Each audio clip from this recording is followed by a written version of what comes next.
పెట్టుకోవచ్చండి. ఎందుకంటే వ్యాపారం వృద్ధి చెందుతుంది. ఎప్పుడైతే మనీ ప్లాంట్ మొక్కని అలా వదిలేశారనుకోండి, ఇలా కిందకి జారిపోయేటట్టు ఉండకూడదండి ఆకులవి.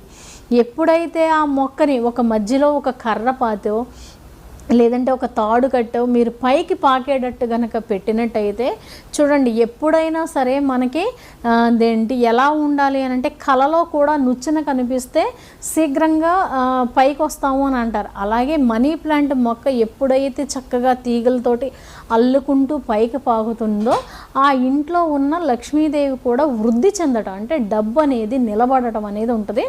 అలాగే చేసే వృత్తి నుంచి డబ్బు రావడం అనేది ఉంటుంది. ఎవరైతే వాయువు దిశలో పెట్టండి, వాయువు దిశ అనేది ఏంటంటే నేను చూసింది ఏంటంటే చాలా అతి శీఘ్రంగా వేగంగా మనకు డబ్బులను తీసుకొస్తుందండి వాయువు దిశ. కాబట్టి వాయువు దిశలో కనుక మీరు మనీ ప్లాంట్ని పెట్టి చక్క మధ్యలో ఒక కర్ర లాంటిది